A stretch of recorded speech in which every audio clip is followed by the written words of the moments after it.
Hi, folks. This is Mark by Mark A. Foster, Ph.D., for the Institute for Dialectical Meta-Realism. I am making this podcast to clarify the earlier one that I made on Pterim A. Sorokin. Now, the points I'm going to make right now, I already made, but I went back and listened to it, and I realized that I made them in a very sloppy way. And I don't want to leave any misconceptions in the minds of the viewers or listeners. So I'm going to go back and try to retrace my steps a bit. If you are kind enough to be patient with me, I'll try to keep this as short as I possibly can, because I don't want people thinking that I was a follower of Pterim A. Sorokin. I mean, I knew who Pterim A. Sorokin was.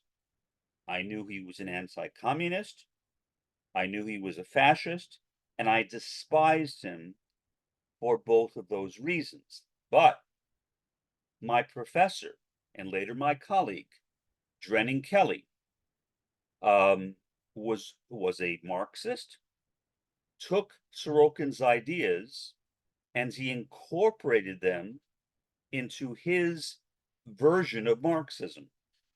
I am not entirely sure how he did it, because the course I was taking with him was an undergraduate course, so we didn't go that much into detail. It was a social theory course, but it was basically a course for juniors and seniors, not for graduate students. But Kelly made it clear that he did not accept Sorokin on face value. He took Sorokin's ideas and he placed them into the context of Marxism. Now, I am not saying that what I did at the time is the same as what my friend Drennan did. I have no way of knowing that because I never discussed it with him. And I would doubt that it was at least exactly the same. But what I did is I took integralism as developed by Sorokin, and I combined it, that fusion, you know, I combined it with post-Marxism. So that was the fusion, integralism and post-Marxism. Post-Marxism itself has been dying for a long time. You could argue that it is kind of dead right now, but that would not be fair because there are still some people using it. There are still some writers who write about it. There are journal articles which occasionally come out on it. So you can't really say it's dead. Some people have said so, and I think they're getting ahead of the facts on the ground. But certainly post-Marxism is not where it was. Similarly, um, post-structuralism is also dying. Again, is it dead? No. There are still some post-structuralists around. Most post-structuralists are found in English departments, and post-structuralism is used even today by some literary critics. Now, the problem with post-structuralism, which I think I didn't point out sufficiently before, is that what it does is it reduces reality to language. And if you do that, then what you are left with is a world of words. That's a real problem. So basically, if you change the words in a sentence, you change reality. I actually believed that at that time, that you could simply change society, that revolution could take place, at least partially, simply by reframing sentences. That was a brief period of my life, but I did go through it, and I was not alone. And again, as I said, there are still some post-structuralists around and some post-Marxists around. post-Marxism to me is even worse because it's not only can you, according to them, change reality by changing words, but revolution becomes a verbal revolution, or at least partially a verbal revolution. You change the words that you use. And by changing the words, by changing the descriptions, um, you end up with an entirely new reality. So, in effect, it kind of goes back to Ludwig Wittgenstein's concept of language games, where basically the language game becomes the reality. I mean, that's really what you have in both post-structuralism and in post-Marxism. Post-Marxism is really the child of post-structuralism, and I guess you could say Marxism, although a lot of people perhaps justifiably argue that post-Marxism should not be considered as a type of Marxism. Me, I'm somewhat hesitant to say so, but perhaps for a selfish reason, because I used to be a post-Marxist.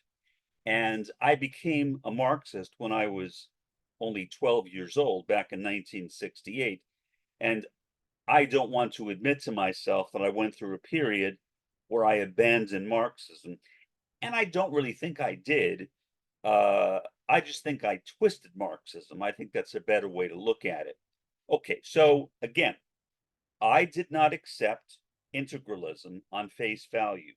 I understood who Sorokin was. I knew he was an anti-communist. I understood that the kind of fascistic undertones to Sorokin's work. Was he an all-out fascist? I mean, it depends on how you define all-out fascist. Maybe, depending upon how you look at it. I would say that in the traditionalist school of esotericism, if you consider Chouin and Guénon as being fascists, then you would need to consider Sorokin as being a fascist too. When you're getting into vocabulary, a lot of it is somewhat difficult because a lot of it depends upon the terminology that you are using at that time and the way in which you are using the words. And not all scholars use the same language to express the same ideas. It is always important for any scholar to define his or her vocabulary in the context of writing about it, because otherwise you are going to end up with a lot of really confused readers. So that's the point I wanted to make, that I was never a pure integralist. I was really more of a post-Marxist who took Sorokin's ideas and tried to reinterpret them or look at them through the lens of post-Marxism. Now I am neither. I have rejected Sorokin's integralism or my refashioning of it, and I have also rejected post-Marxism. When I rejected both of those, which I incorporated into my own system, which I called structural dialectics, I realize I'm getting too confusing. I probably shouldn't do that.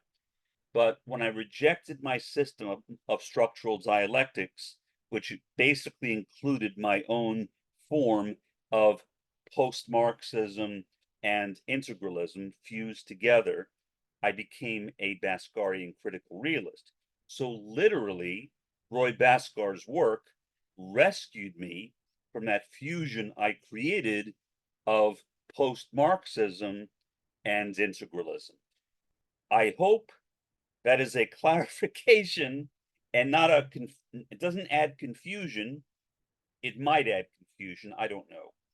But I hope that is a clarification of what I said earlier today. When I went back and watched what I wrote, what I said rather, I was honestly horrified because I thought, oh my goodness, are people going to think I was a fascist? No, the reason why I reinterpreted integralism through post-Marxism is to avoid that fascism, to basically dissect. That's the post-structuralism part, to deconstruct Sorokin's integralism and to turn it into a kind of Marxist approach. And of course, Sorokin himself was anti-Marxist and anti-communist. So what I believed in was nothing like Sorokin's integralism. It was more like post-Marxism. Really, I was a post-Marxist who used Sorokin's integralism as kind of like a toy to play with. That was like the object that I applied my post-Marxism to. I hope that is clearer than what I said before, because at least from listening to my own words, I don't think that what I said before was clear at all. If I were listening to it as somebody who had no idea who I was, I would think horrible things about me, and I am not a horrible person, but I'm a good guy. I have been a commie and a Marxist since 1968, when I was only 12 years old. So that's basically what I wanted to say. And again, I did say this in the earlier podcast, but not as clearly as I should have, and hopefully that will resolve any confusion. The good thing is, hardly anybody watches my podcasts. Does it really matter? I don't know. But in any event, hopefully that is a clarification. For the time being, this is Mark by Mark A. Foster, Ph.D., for the Institute for Dialectical Meta-Realism. Have a pleasant day and a better day tomorrow.